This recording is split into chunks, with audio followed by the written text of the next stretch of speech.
James Whitey McDermott.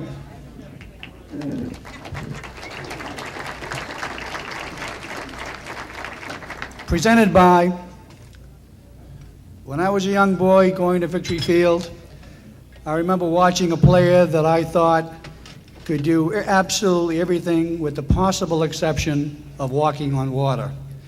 And then I thought he could probably do that if he really wanted to. Boston College Hall of Famer, Frank Cousino.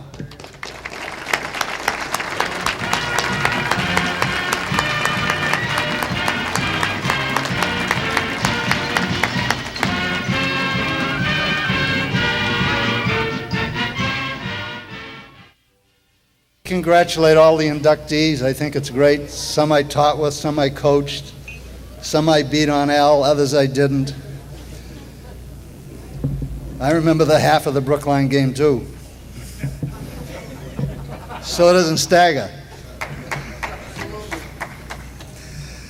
But I'm here for James Whitey McDermott, class of 1930. Now this guy could play. He played in an era where you played all sports. You know, you played whatever was in season.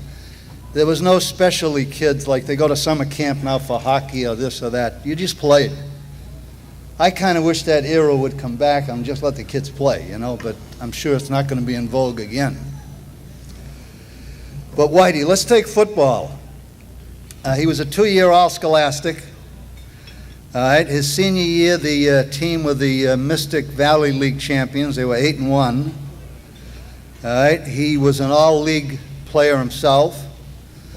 He was a pretty good end, I guess. You know.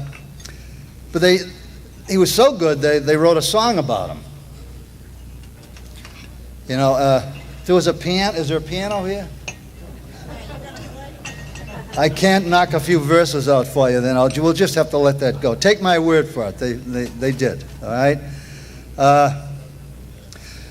In basketball, probably was Whitey's best sport, according to what I could research. He single-handedly, many times, just scored more points than the opposition. I don't know what the other 4 guys were doing, but he just, you know, he could play. He was an All-Scholastic. His team won the Mystic Valley League Championship. He was an all-league player. He captained the Tech Tourney team. They were 13-2 that year, I believe. And they played Chelsea. They got knocked out in the first round. 35-30 they lost, which was a big score back then. And Whitey got more than half Watertown's points by himself. He got 16.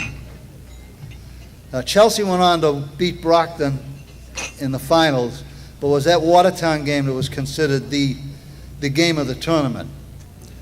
He was an all-tournament pick after just playing in one game, so you know, he had a great career in basketball. Okay? And in baseball, it was the same scenario here, you know. He was an All-Scholastic, an all-league player.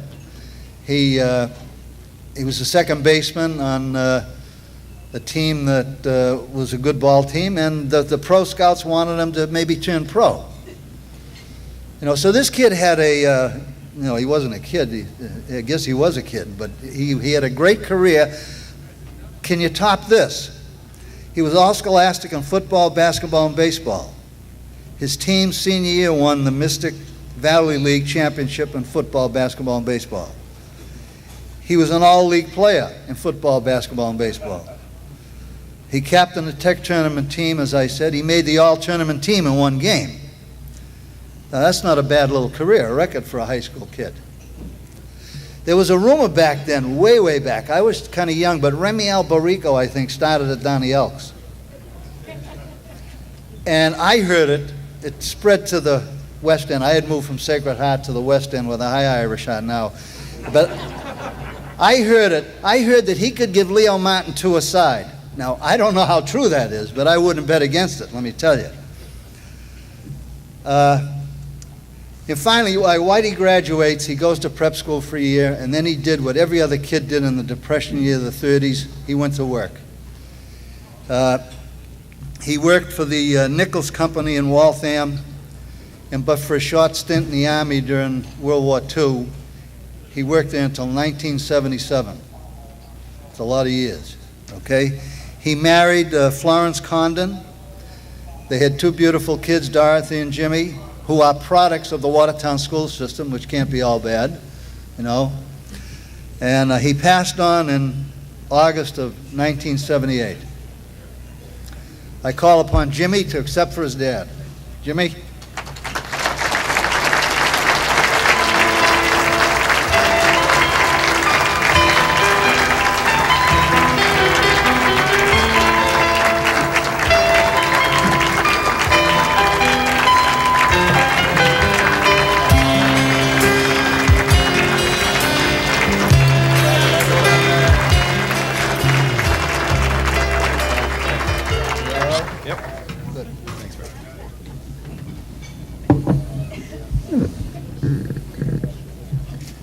Thank you, Frank.